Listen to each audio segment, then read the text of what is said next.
안녕하세요. 유튜브 넘버원 축구 분석 전문 채널 골때리는 TV 배팅맨입니다. 자, 축구 토토 41회차 최종 분석 및 최종 픽 영상으로 골때리는 가족분들 찾아왔습니다. 뭔가 이번 주 내내 코로나로 뭐 어떤 선수가 돌아오네 마네, 마네가 훈련장에 복귀했네, 말들이 많았습니다. 그렇기 때문에 이번 회차 출전할 수 있는 선수, 없는 선수를 좀 확실하게 안다면 좋을 텐데 그렇지 못하는 게 조금 분석할 때 좀 아쉬웠고, 특히 제가 좀 힘들었던 게 있는데, 첫 번째로 8번 경기가 번리 경기다. 무슨 경기인지도 제대로 파악을 안 하냐고 하시는 분들도 계셨고, 많은 분들이 이 8번 경기 때문에 말들이 많으셨습니다. 그래서 일일이 답변을 해드리다가 안 되겠다 싶어서 커뮤니티 게시글로도 올려드렸었죠. 그리고 두 번째로는 K리그는 다음 주에 아시아 챔피언스 리그가 있는 팀들이 있기 때문에 그런 부분도 분석에 반영을 해야 하지 않겠냐라는 분도 계셨는데, 이것 또한 커뮤니티 게시판에 글을 올려드렸습니다. 아시아 챔피언스 리그는 일정이 밀렸기 때문에 K리그 다 끝난 후에 11월에 진행 예정이라고 말씀을 드렸죠. 물론 모르시거나 착각하실 수 있는데, 이렇다는데 왜 저렇게 말해? 약간 이런 식으로 검색도 안 해보시고 막무가내로 좀 고집 부리시는 분들이 계셔서 좀 답답할 때가 있었습니다. 물어보시더라도 조금 부드럽게 좀 물어봐 주셨으면 좋겠네요.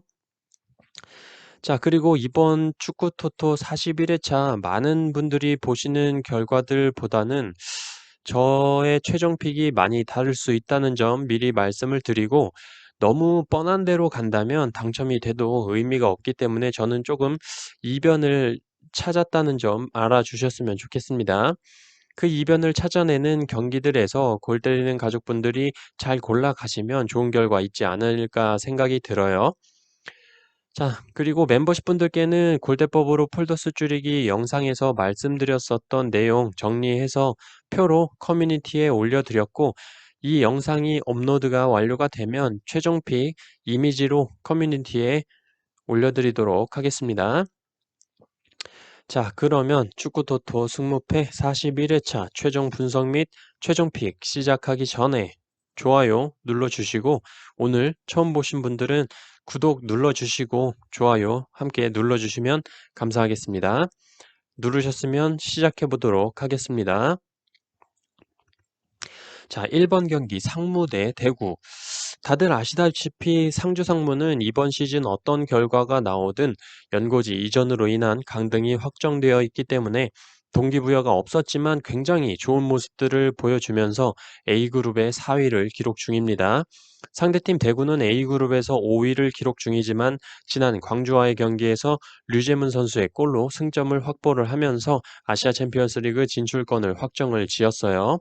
바로 4위인 상주 상무가 자동으로 강등이 되기 때문에 5위인 대구가 아챔 진출권을 따내게 된 거라고 보시면 됩니다. 자, 그렇다면 대구가 상무와의 경기를 포함한 남은 경기들에서 무리를 할 필요는 없다고 봅니다. 어차피 우승은 못하는 거고 아챔 진출권을 땄으니까 동기부여적으로는 확실히 전보다 떨어질 거라고 보이고, 부상 중인 대안이나 에드가 선수를 굳이 무리하게 출전시킬 가능성도 희박하다고 생각을 합니다. 저는 그렇다면 상주 상무가 홈에서 대구를 상대로 좋은 모습을 보여줄 거라고 생각을 해요.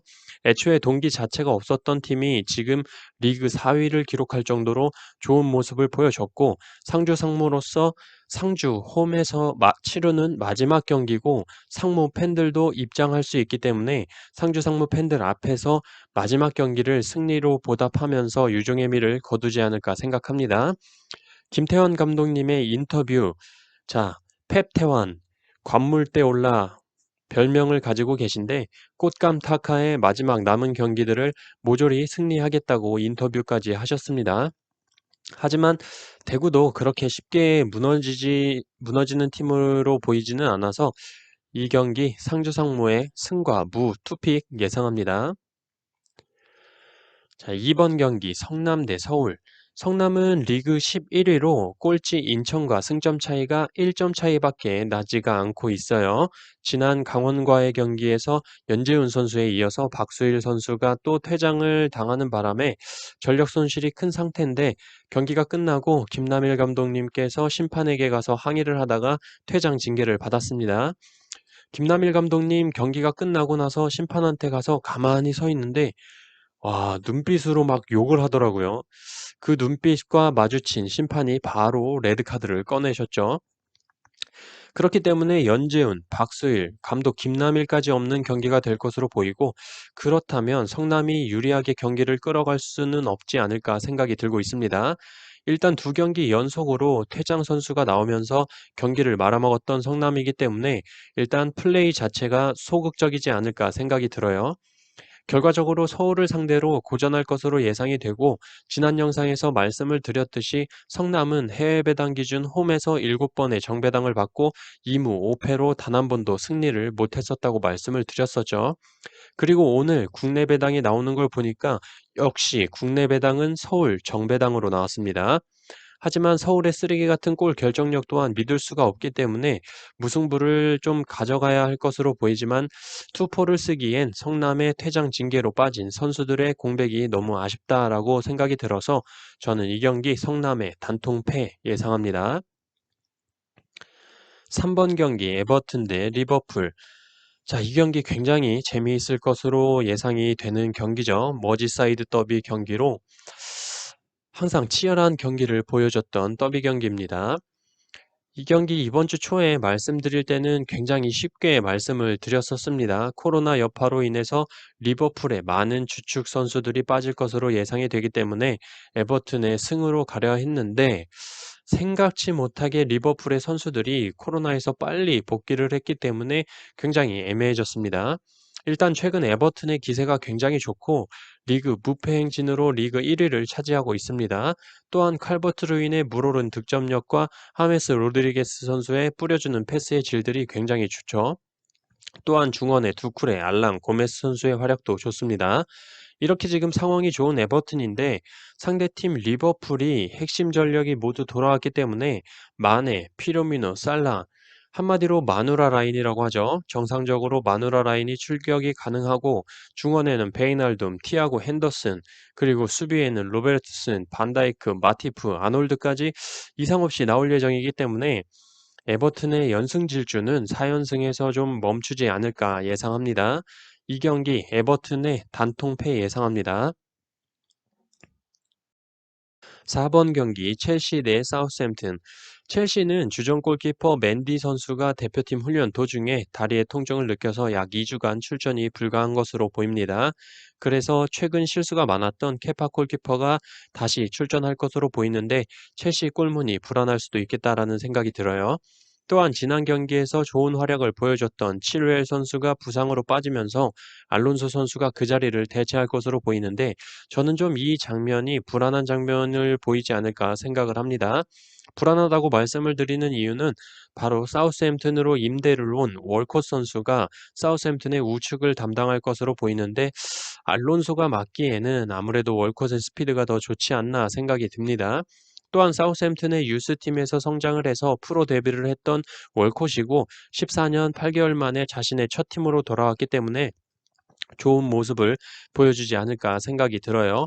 또한 프리미어 또한 프리미어리그에 적응 중인 베르너와 하베르츠가 약간 상남자의 팀인 사우스햄튼의 저돌적인 플레이에 맞대응하기에는 피지컬적으로 밀리지 않을까 생각이 듭니다. 또한 은골로 캉테 선수가 램파드 감독과 불화설과 함께 레알로 이적을 원한다는 기사가 최근 많이 뜨고 있는 걸로 봐서 아마 이번 경기에 출전을 안 시키지 않을까 싶어요. 어쨌든 지금 첼시에 너무나도 많은 투표율이 몰려 있고 처음 첼시에 너무나도 낮은 해외 정배당이 떴을 때부터 저는 이 경기 이변으로 잡아야겠다고 생각을 하고 있었습니다. 사우스햄튼도 잉스에게만 너무 집중되는 공격으로 답답한 모습을 보여주다가 전 경기부터 로메우와 제네포 선수가 골을 기록해주면서 슬슬 득점포에 시동을 거는 모습을 보여줬고 월콧의 영입으로 전보다 빠른 템포의 경기를 할 거라고 생각이 들어요.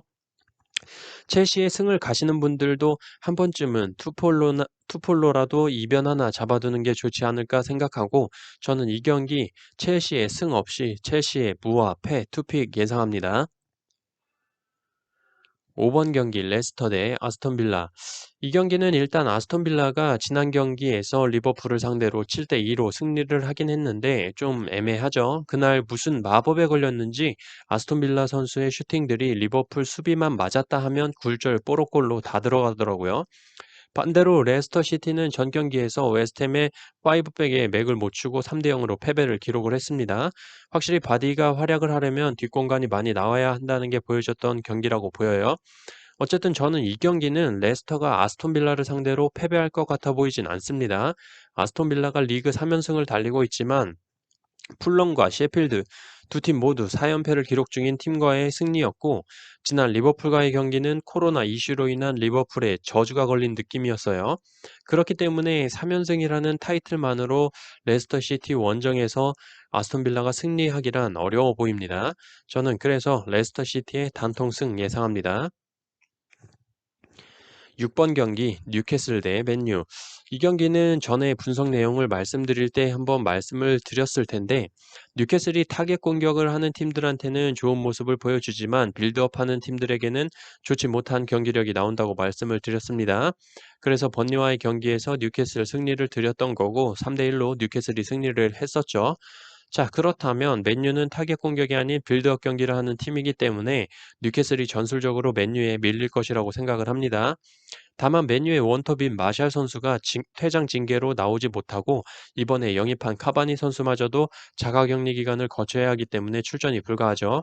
그래서 이 경기에서 그린우드가 원톱으로 나올 것으로 보이고 마타가 그린우드 자리에 위치할 것으로 보입니다. 마타가 리그 경기에는 아직 뛰지 않았지만 컵 경기에서는 좋은 활약을 보여줬었기 때문에 그 컨디션이라면 좋은 모습을 보여줄 수 있을 것이라고 생각합니다. 이 경기는 뉴캐슬보다는 맨유가 승리하지 않을까 생각이 들고 지난 토트넘과의 경기에서 맥없이 무너졌던 맨유가 이번 경기에서 살아나지 않을까 생각합니다. 뉴캐슬의 단통패 예상합니다. 7번 경기 셰필드 대 풀럼.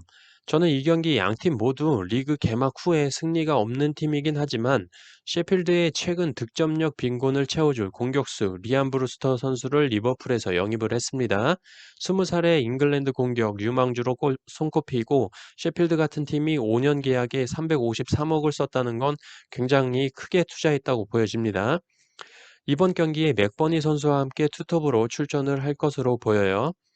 상대팀 풀럼 또한 루벤 로프터스 치크 선수를 첼시에서 임대 영입을 하면서 중원에 힘을 주는 모습이고 이번 경기에 출전이 예상이 됩니다.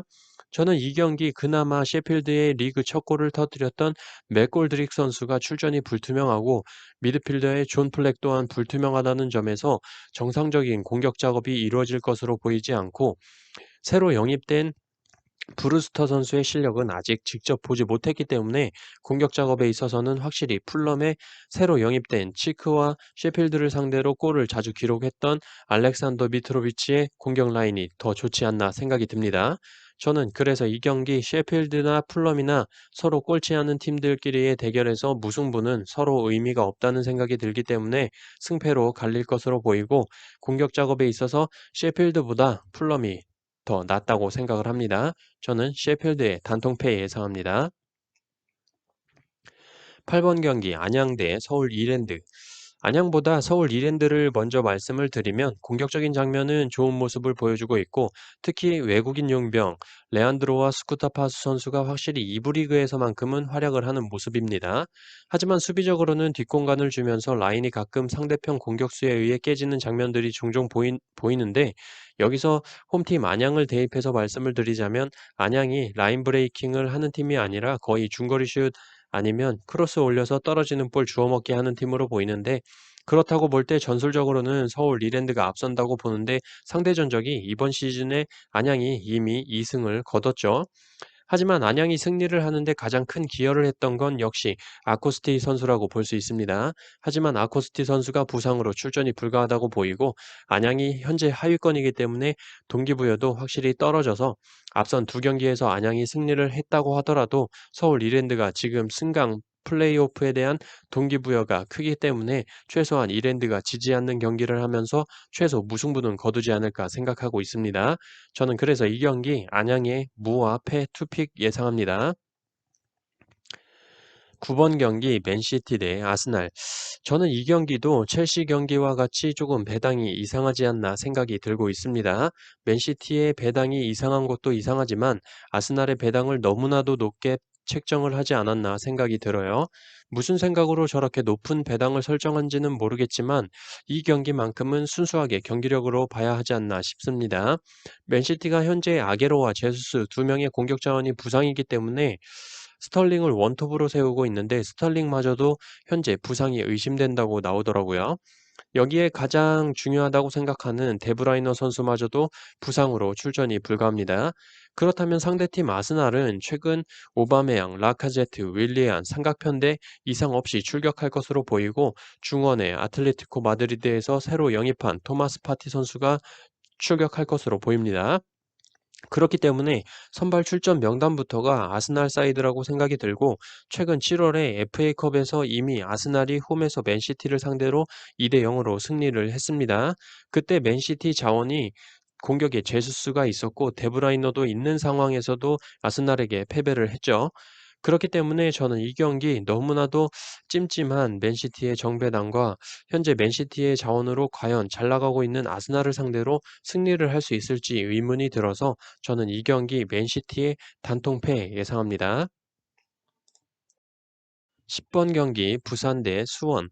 일단 부산은 이정엽 선수와 김문환, 이동준 선수가 대표팀 차출이 됐었지만 대표팀 차출이 됐었는데 이정엽 선수는 골을 기록하면서 감각을 끌어올리긴 했지만 김문환 선수가 우측 햄스트링 부상으로 빠지게 됐죠. 이 부상 정도가 큰지 안 큰지는 잘 모르겠지만 부상이라면 김문환, 이동준의 오른쪽 라인이 반쪽짜리가 되지 않을까 싶습니다. 상대팀 수원 삼성은 지난 인천과의 경기에서 김태환 선수의 골로 1대 0으로 간신히 승리를 거뒀습니다. 김태환 선수의 골은 그렇다 치고 기본적으로 헨리 선수가 후반전 막판에 출전을 하면서 부상에서 복귀를 했죠. 그렇기 때문에 수비적으로 단단해진 수원이 부산과의 경기에서 패배를 할 거라는 생각은 들지가 않습니다. 확실히 수원의 수비진에 헨리가 있고 없고의 차이가 크기 때문에 수원이 최소 무승부 이상은 하지 않을까 생각하고 있어요. 또한 고승범 선수, 한석종, 염기훈 미들라인이 최근 살아나는 모습을 보여주고 있기 때문에 부산을 상대로 수원이 승리를 하지 않을까 생각합니다. 저는 부산의 단통패 예상합니다. 11번 경기 전북 대 광주. 전북보다 광주에 대해서 말씀을 드려보자면 포항과의 경기에서 홍준호 선수와 펠리페 선수가 다이렉트 퇴장을 당했기 때문에 앞선 대구와의 경기 그리고 이번 전북과의 경기에도 출전을 하지 못하죠. 그래도 윌리안 선수는 전 경기에서 경고 누적으로 출전을 못했기 때문에 이번 경기에는 출전을 할 것으로 보이고 윌리안과 엄원상 양날개의 출전은 가능해 보이지만 확실히 펠리페가 없는 공격은 아무래도 무딜 것으로 보입니다. 상대팀 전북은 최근 좋은 선수들을 가지고 쓰레기 같은 경기력을 보여주면서 제가 전북만 찍었다면 망하는 모습을 보여주면서 많은 분들에게 배팅맨님은 전북이랑 안 맞나 봐요 라는 말을 듣게 했습니다. 이게 다 몰라이시 감독님 덕분이라고 생각을 하고 있고 어쨌든 저는 이번 경기 또 한 번 전북의 승리를 보고 있습니다. 전북의 문제였던 왼쪽 윙백 이주용 선수가 국가대표 경기에서 보여준 경기력은 폼이 확실히 올라왔다고 보이고 바로우와 구스타보는 뭐 언제나 위협적인 공격수라고 생각을 합니다. 또한 전북 공격의 어쩌면 핵심이라고 볼 수 있는 한교원 선수가 돌아온다는 게 전북의 승리에 더 힘이 실리는 것 같습니다. 전북의 단통승 예상합니다. 12번 경기 포항 대 울산. 저는 이 경기 한번 11번 경기인 전북과 함께 생각을 해봤습니다. 현재 울산이 1위, 전북이 2위로 승점이 3점 차이가 나고 있는데 이번 경기에서 울산이 포항을 잡아버린다면 조금 우승 경쟁의 흥미가 떨어지지 않나 생각이 들고 있어요. 그렇기 때문에 울산이 이 경기에서 패배를 하거나 무승부를 한다면 전북과 승점이 동점이 되거나 1점 차로 앞서기 때문에 그 다음 경기인 현대가 더비, 울산 대 전북, 진짜 우승을 놔두고 붙는 치열한 매치를 성사시키는 게 재미있지 않을까 생각합니다. 물론 경기력적으로도 최근 포항의 물오른 경기력도 포항의 승리나 무승부를 뒷받침할 수 있는 근거라고 생각을 하고 있어서 저는 이 경기 한번 포항의 단통 무승부 예상합니다. 13번 경기 크리스탈 대 브라이턴. 이 경기 최근 6번의 맞대결에서는 크리스탈이 2승 1무 3패로 조금 뒤지고 있습니다. 또한 브라이턴은 리그에서 현재 1승밖에 없지만 3경기가 첼시, 맨유, 에버튼을 상대했던 경기였고 무기력하게 패배를 하는 경기들이 아니었어요. 굉장히 빌드업 전개가 잘 되고 있는 팀이라고 생각이 되는데 다만 좀 재수가 없는 편이다라고 보입니다. 맨유와의 경기가 유독 재수 없음의 끝을 보여주는 경기였죠. 어쨌든 수비적으로 크리스탈 팰리스, 공격적으로는 브라이턴이 유리하다고 보이고 저는 수비보단 공격이 좋은 팀이 낫다고 생각을 하기 때문에 이 경기는 브라이턴이 크리스탈의 수비를 뚫어내느냐 못 뚫어내느냐의 경기라고 생각을 해서 크리스탈의 무와 패 투픽 예상합니다. 14번 경기 토트넘 대 웨스트햄. 이 경기 굉장히 우리나라 축구 팬들의 이목이 집중될 경기로 보이고 토트넘은 드디어 가레스 벨 선수가 출전을 할 것으로 보입니다. 해리 케인 선수도 국가대표 차출이 됐다가 부상을 당했다는 소식도 있었지만 다행히 큰 부상이 아니라고 합니다. 그렇기 때문에 이번 경기에서 출전할 것으로 보이고 손흥민, 케인, 베일 삼각편대가 화력을 뿜지 않을까 예상이 돼요. 훈련하는 영상도 봤는데 베일 선수도 굉장히 밝고 선수들과 잘 어울리는 모습으로 봐서 굉장히 팀에 잘 녹아들고 있는 것으로 보입니다. 문제는 양쪽 날개가 둘 다 빠른 스피드를 가지고 있는 선수로 뒷공간이 좀 나와줘야 할 텐데 웨스트햄이 지난 레스터 시티와의 경기처럼 5백에 탄탄한 수비 라인을 두고 나온다면 조금은 고전할 것으로 보이고 최근 안토니오와 미들라인, 포르날스, 라이스, 수책, 보웬 선수의 활약이 좋기 때문에 전술상으로 웨스트햄이 쉽게 패배할 것 같지도 않은 경기입니다. 하지만 저는 뒷공간이 나오지 않으면 중거리 슛으로 때려버릴 수 있는 삼각편대를 가지고 있는 토트넘이기 때문에 저는 토트넘의 단통승 예상합니다. 자, 이렇게 축구 토토 41회차 모든 경기들에 대해서 말씀을 드렸고 항상 말씀드리는 거지만 그대로 따라가시면 절대 안 된다고 수백 번 말씀을 드렸죠. 이런 결과가 나올 수도 있겠다 싶은 경기만 쏙쏙 골라 가셔서 본인 픽에 추가를 하시는 게 가장 좋은 방법입니다. 자, 저는 그럼 이만 물러가 보도록 하겠습니다. 이번 한 주도 골 때리는 가족분들 너무나도 고생하셨고 다음 주에 또 영상으로 찾아뵙도록 하겠습니다. 이상입니다.